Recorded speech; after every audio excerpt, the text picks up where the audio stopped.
Good morning, everybody. Lone Wolf Rick here, and it is a uh, kind of semi-overcast day. See a lot of blue, but the clouds are covering up the sun up there.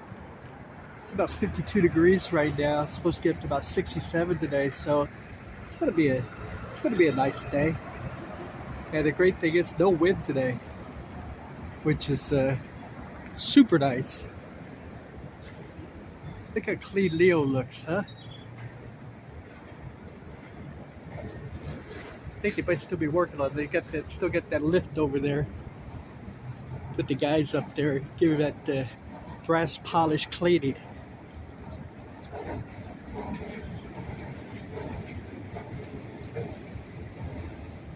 Hope everybody's doing okay. Hope everybody's feeling okay. Hope the weather's not getting you down wherever you're at. Hope the weather's okay also.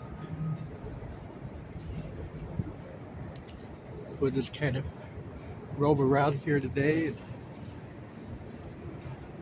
see what's going on. But I thought I'd tell you a tale today. You know, it's not like it's kind of like a Bronx tale. This will be a Vegas tale. This is a story about Fred. Now, this is a true story. So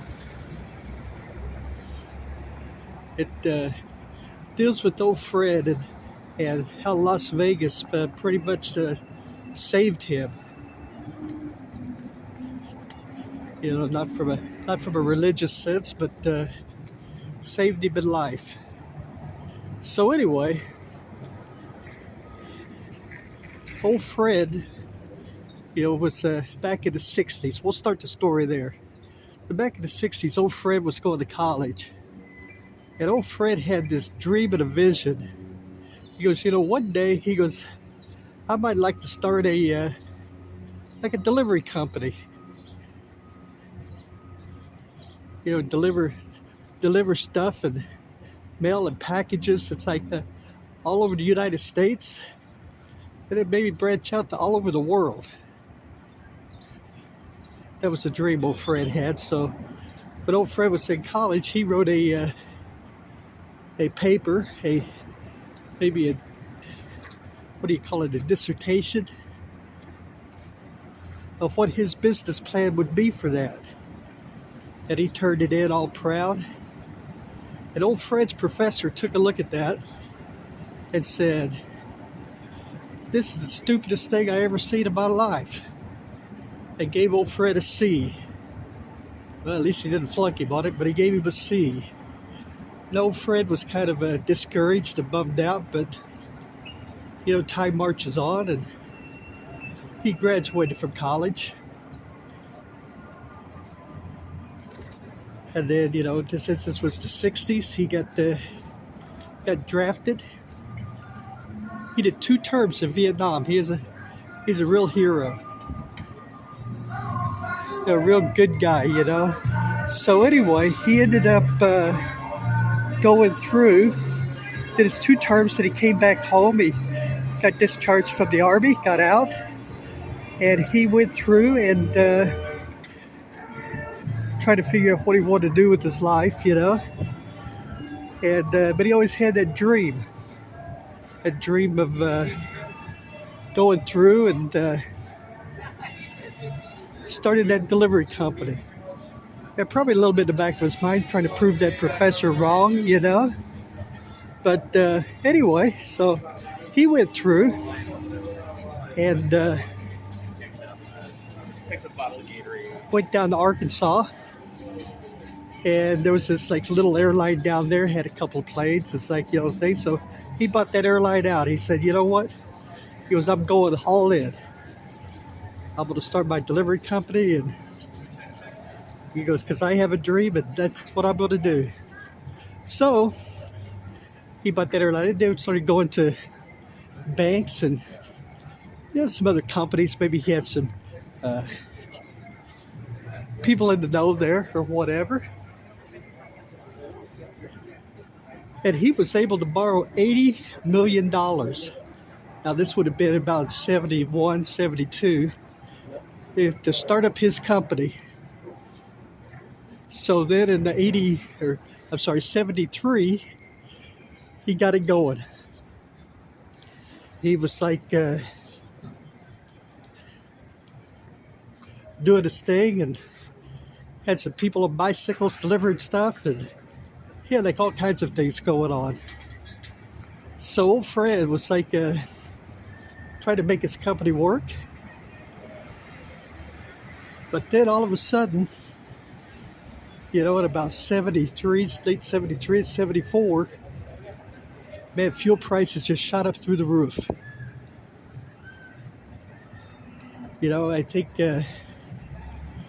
we had like a president that wasn't as much worried about the economy as he was like holding water back with a gate or something like that. I don't know. I'm sure you can Google it and find out some stuff about that. But anyway, old Fred was starting to get in pretty bad shape. So Fred was like going through and said, what am I going to do here? Fuel prices are going up. He goes, I don't want it. I'll go to like these banks, since they were pretty nice to me the first time, and I'll go borrow some more money. They'll get me through this little rough patch here. So old Fred went down to the banks and stuff, and you know what? They would not loan him any money. I know that seemed pretty incredible, but they told Fred, it's like, you know what? We've given you $80 million,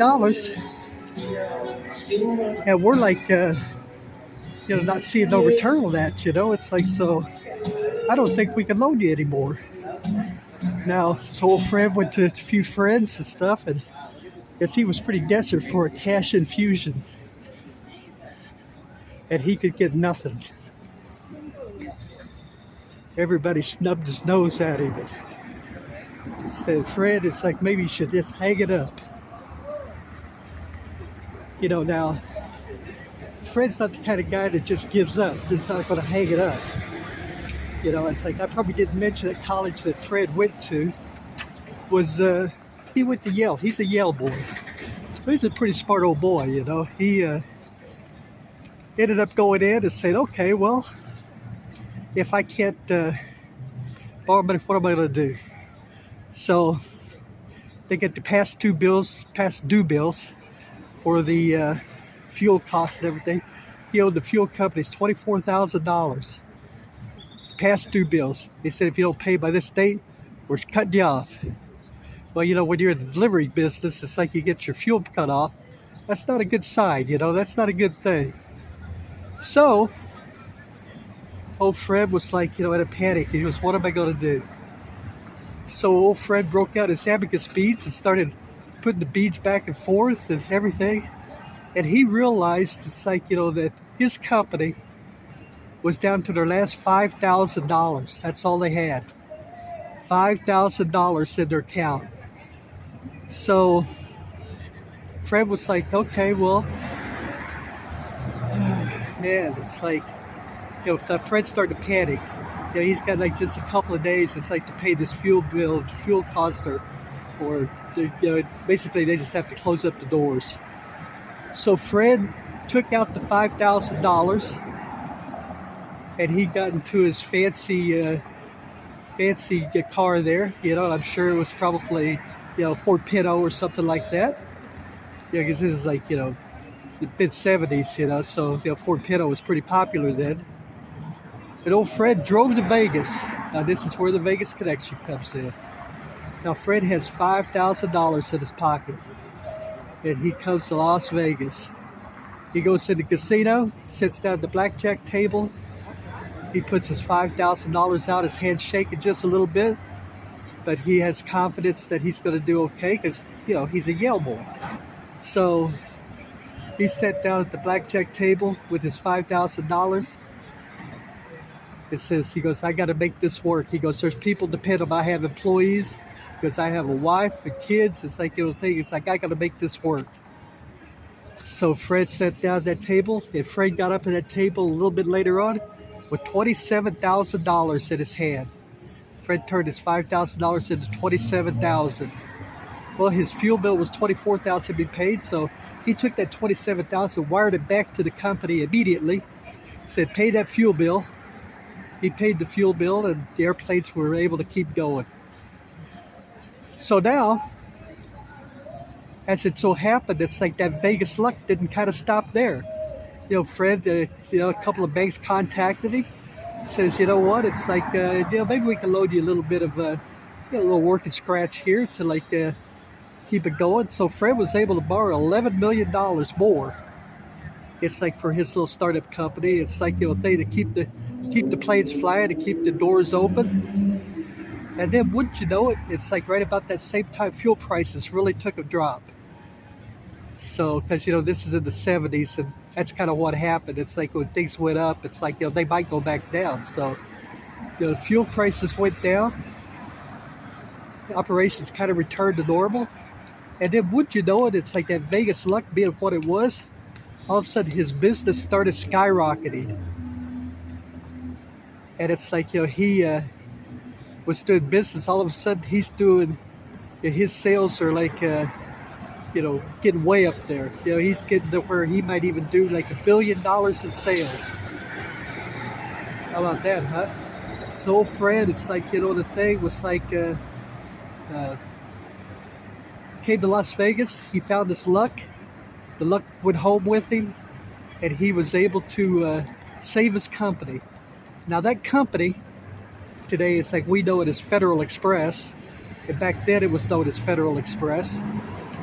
I might have left that part out. It's like it was Federal Express. That's who Fred runs. And Fred today still runs that company, believe it or not.